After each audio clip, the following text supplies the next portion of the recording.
Hello, welcome to Win Some Lose More. My name is Dieter and you join me for another mechanisms video where I take you through some of the terms that we use in board gaming, try and explain them and maybe suggest a couple of games you may enjoy if you want to check it out afterwards. Today I'd like to talk about a very interesting, very simple mechanism. Has a couple of variations of either I split, you choose, or I cut, you choose, whatever it might be. I split, you choose is what I'm going to be calling it throughout this. This is a great little mechanism I've tried in a couple of games. I know of a couple more that, again, as with many of these names, is quite self-explanatory. Whoever is the active player, if it's their turn, say, you get to make a decision on how you split up a set of resources. Either it might be cards, it might be treasure that you've found in the game, it might be literal resources in the game, it could be all sorts of things. A couple of examples I'm going to give will be cards, and your opponent then gets to choose one of those split up piles, or if there's multiple people, you split it up into that number of people and people choose the one they want. So possibly a form of drafting, if you like. But the couple of games that I've really enjoyed with this do it in a couple of different ways. One of them uses some hidden information. Now this is a very small game called Tussie Mussie, where every turn whoever's active, so it doesn't matter if it's 2-player, 3-player, 4-player, it doesn't matter, it works the same way. Whoever's turn it is, you just go clockwise, draws 2 cards from the communal deck, looks at them both. Every card is just a way of scoring. Score an extra 1 for every heart, or score 1 for every pink, or get no points unless you have 1 of every colour, like that kind of thing.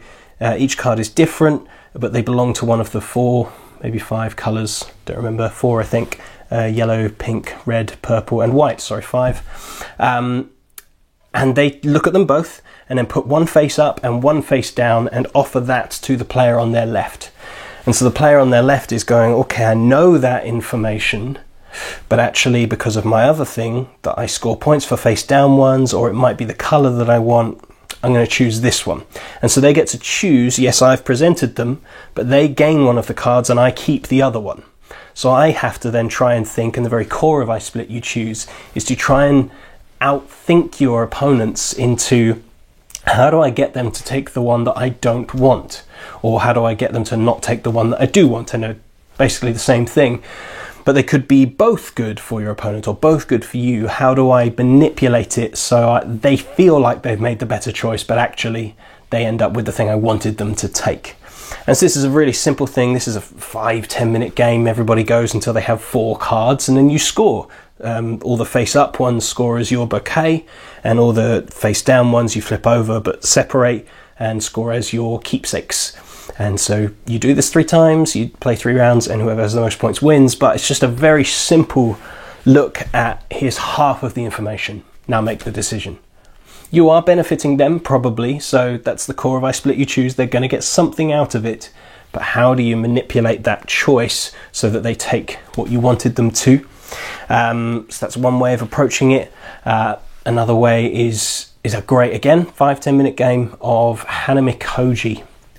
Now, instead of it being multiplayer, this is a strictly 2-player game, and I split, you choose is half of the game.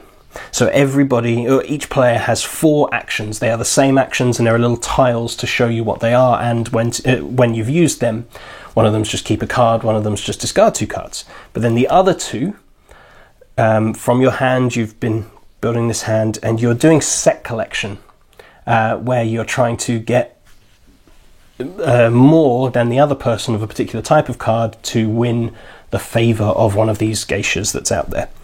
And so one of these actions is I have to put down 3 cards, all separately. Here's 1, 2, 3 separate cards, all face up. My opponent has all the information, but they get to choose one of them, and I keep the 2 that remain. So which 3 do I put out? And then the other one, a bit more like Tussie Mussie, I suppose, you put 2 separate groups of 2, so 4 cards go out.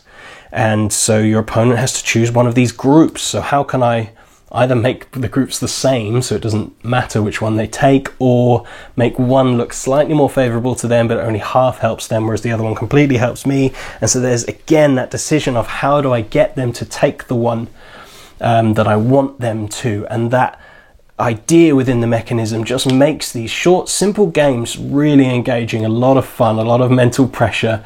They're generally quite tense games. If you know other ones, tell me about it. I think it's New York Pizza Slice is a very popular one where you're literally dealing out slices of pizza. That'd be one I would like to try. So do tell me in the comments other ones that you know that use this mechanism either well, that you enjoy, or one you don't enjoy. Why is that? I'd love to hear from you.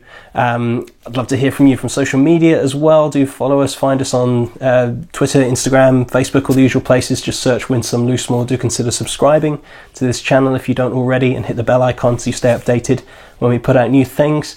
I hope that was interesting for you. I'll be back again with another Mechanisms video soon. I hope to see you then. I've been Dieter for Win Some Lose More. Goodbye.